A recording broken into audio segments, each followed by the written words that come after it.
Hi, welcome to the home of the shooting nomads. This is the Nagy family cooking corner of our world. And I'm sharing with you today a recipe that my husband's mom made for many years. It's a Toor Dal. She used to make dal chawal for us, dal and rice, for many years, family favorite.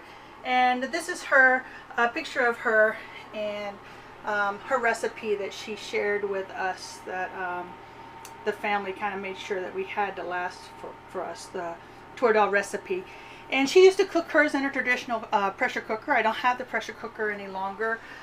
We live in a very small space. I forfeited the pressure cooker and I now use an Instapot Ultra. So that's what I'm going to be fixing this recipe in today.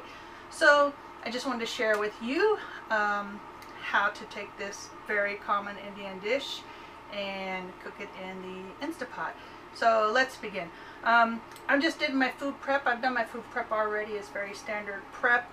I have about two cups of dal, 2.5 cups of dal. I will be just rinsing and washing this dal before I use it in the recipe. I went ahead and poured out my spices, and in here there is salt, turmeric, and there's a little bit of chili powder. I use cumin powder. You could put some cumin seeds and roast it in the sauté, but my husband's not particularly fond of the cumin seeds, so I'm using a cumin powder instead. And although this recipe doesn't usually call for it, I also add about a spoon of garam masala as well. So those are just the dry spices that will be going into the dish. I have cut garlic and ginger, which I'll be using. A lot of people use a pre-made garlic ginger paste, which is fine. This I pre-chopped about 5 cloves of garlic and about 1 inch of ginger.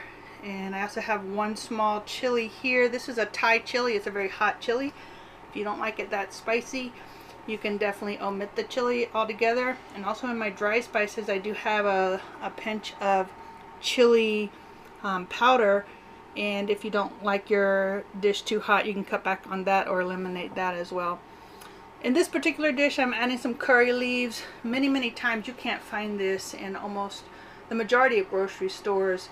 If you're fortunate enough to be able to get them from an Indian grocery store, you can add a few curry leaves into your dish, and it just adds a lot of nice flavor as well. I have 1 large chopped onion, which I'll use to saute, and I have 1 chopped tomato, and then I have about a tablespoon or 2 of mustard seeds, which will be going in the dish. So as I go along, this is all going to get sauteed and blended in, and then at the end, the one thing that's not showing here is in the end I'll add in some chopped cilantro. So let's get started.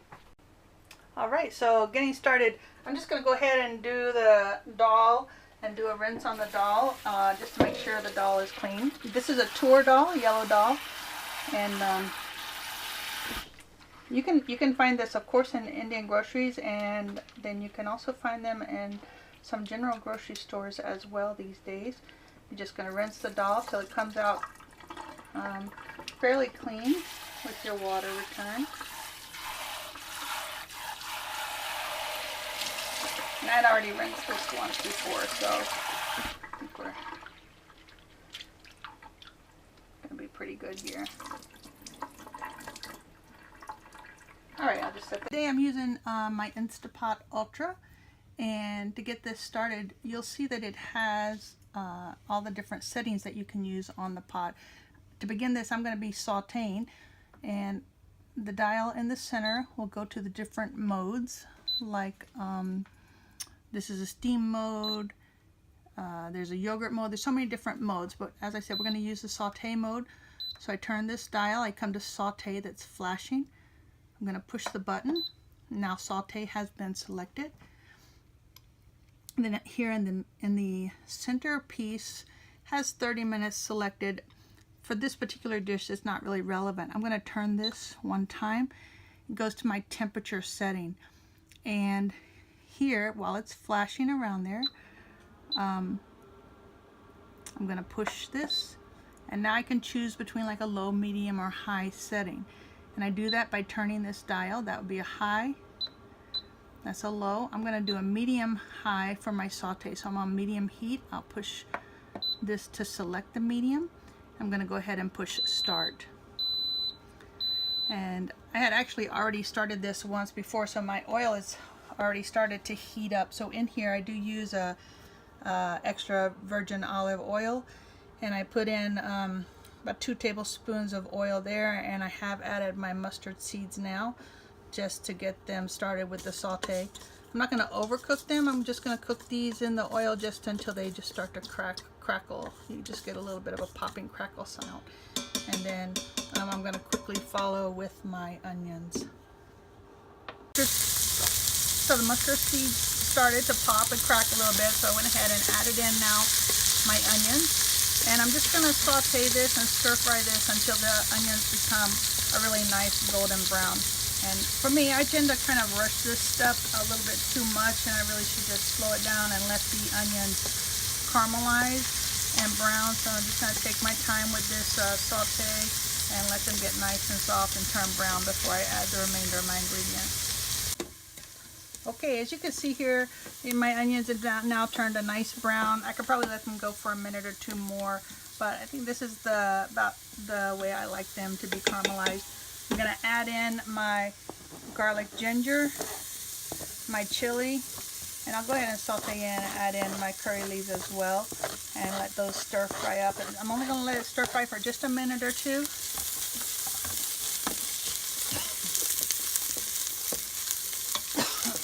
Just enough to let it get blended in really nice with the flavors. I'm going to put just a little bit of water. I'm going to be adding my spices. I really hate for my spices to burn in here, so I'm just going to add a little bit of water before I put in my spices. I'm just going to mix this all around here. Give that just a minute. Mix that in really nice. That's just a dry stir fry going on now. But like I said, don't want my spices to burn. So I'm going to start to add in some water here. And just work to keep, blending the flavors of the spices in here. Let that heat back up again. And I'll give that just a minute or two. It's starting to smell delicious. Okay, it's coming back to a boil now. So I'm going to go ahead and add in my tomato and blend and mix that in.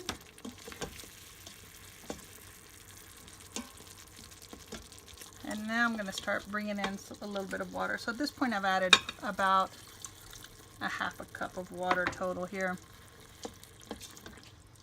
Just let that continue to saute together for a few minutes just to blend all the flavor.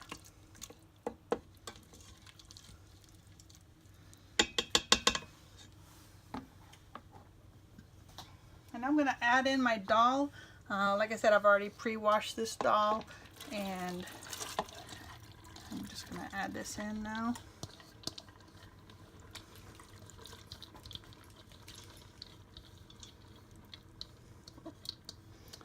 This is kind of a fine art, just coming up with the right amount of time on the Instapot to cook the dry beans and lentils to the consistency or softness that you like them to be. And it kind of varies a few minutes with everybody, just depending on your particular taste, how soft or firm you like your lentils or your dried beans. I'm going to go ahead and just blend this and mix it. I'm still in the saute mode here. Just a little bit more. Alright, so when my mother-in-law used to cook, and we would ask her how she was making her dishes, she didn't usually give exact measurements. And she would just say a little bit of this, a little bit of that. And when it came to the dal in her pressure cooker, you'd ask her, well, how much water should I put in when I do the pressure cooker? And she'd say, oh, about this much. And so when she says about this much, this is what she's saying is about this much water above the level of the dal. And so I could add a couple of cups of water. We'll see what it comes out to, but I'm going to bring the level of water up about 2 inches above my dal. So that's what I'm going to go ahead and do now. And these folks have been making these recipes for so many years. They don't have to measure all this stuff in. They throw in a pinch of this and a pinch of that. And of course, for new cookers or people who are trying to be exact, that can be a little challenging sometime, but okay, so that was a cup of water I added there. I need a little bit more water to bring it up above here. So it's going to be about 2 cups of water in this dal to put it at the level where it should be at. Even maybe a half a cup more. You shouldn't put more than a half. You shouldn't fill up the Instapot more than half full with water. So, okay, so this is about 2.5 cups here. Okay, it looks good. It looks ready for me. I'm going to go ahead and put on the top of my Instapot.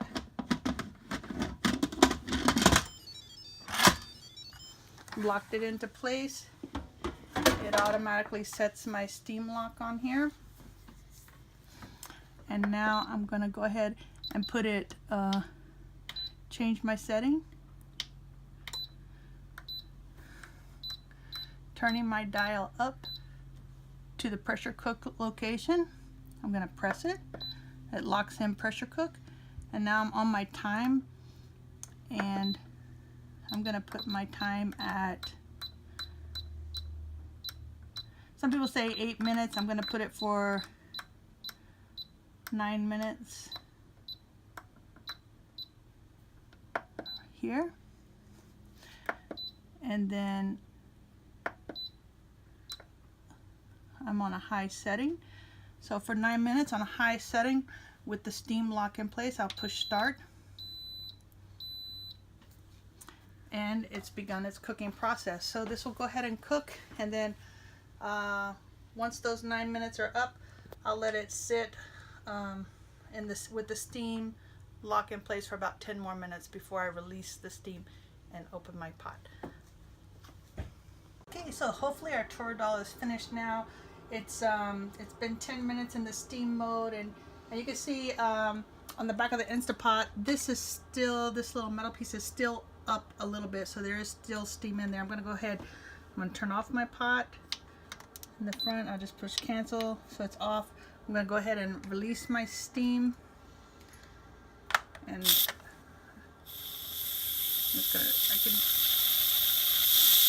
just finish releasing my steam off of here, whatever is remaining in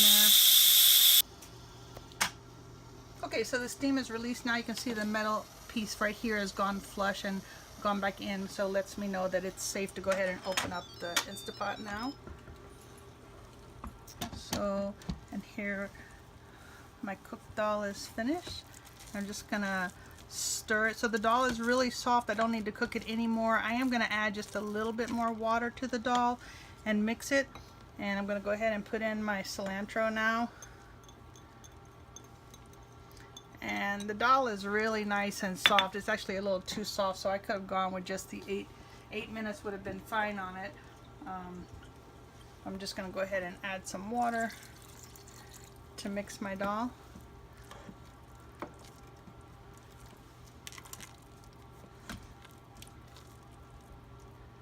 And it's definitely too creamy, so on my next time when I do it, I will cook it for a little bit less. I might go with even 7 minutes might be fine on the dal. And so that's it, but the dal should be delicious and tasty, and hope you enjoy the recipe. Tonight for this dal, I'm going to make up some rice, and so the dal is going to go over the rice, and then I'll be adding like a red chutney that'll go on the top with, of course, some sort of potato chips or potato on the side to make it kind of the perfect dish. So that's how we serve it here in our family. You could also have the dal with just like some naan bread. It would be really tasty with some vegetables cut fresh on the side. So hope you enjoy it.